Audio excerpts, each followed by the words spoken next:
On a clear day when the sky is blue and there's just enough breeze to blow the clouds away, you can stand on the big hill above the valley and watch Duck and Oliver far below, busily at work on Duck's branch line near the sea. The two engines are very proud of their matching coats of gleaming color. Oliver often talks about the time that Douglas saved him from scrap. If it wasn't for his help, Oliver will say, I might have been caught when I ran away from the scrapyard, and I would never have come to live here on Sir Topham Hatt's railway. The other engines all wanted to know about Oliver's adventures. Amazing, remarked Henry. Oliver, said James, has resource. And sagacity, put in Gordon. What does that mean? Whispered Percy. I think, replied Thomas, it's about being clever and wise. He is, finished Gordon, an example to us all.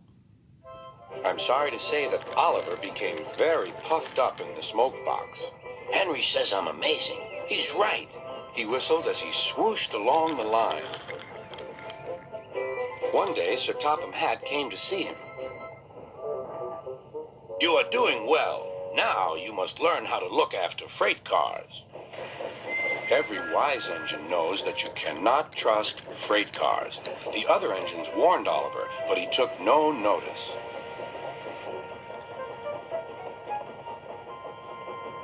You think I can't manage, he said huffily. Gordon knows better. He says I'm sagacious. You may be good gracious or whatever you call it, but cars can be troublesome, and... Say no more, Duck, interrupted Donald. It's a pity, but the wee engine'll just have to learn for himself. Oliver pulled some loaded cars to a siding and pushed the empties to the chute.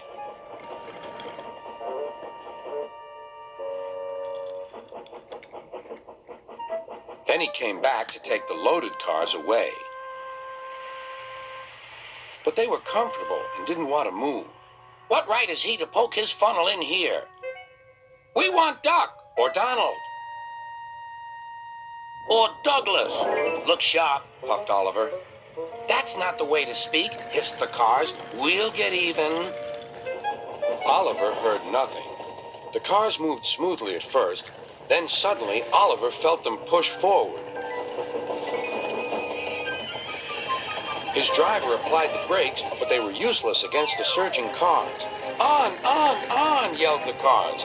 Oliver fought hard, but still they forced him on and on.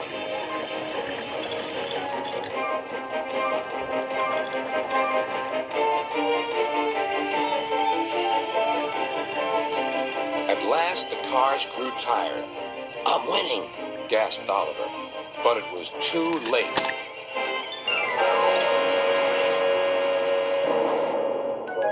Oliver lay bruised and bemused, bunker down in the turntable well.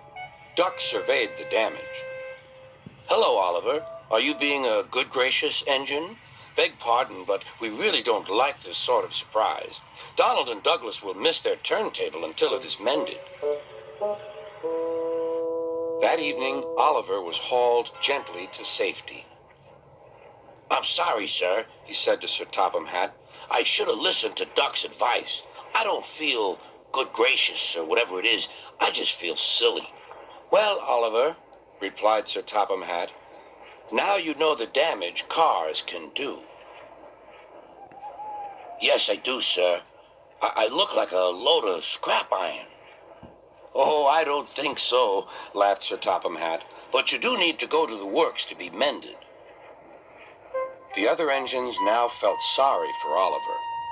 The branch line won't be the same without you, whistled Duck. Come back soon. A few days later, Oliver did come back. His coat gleamed brighter than ever. He was a wiser engine, too, and never made a mistake about cars again.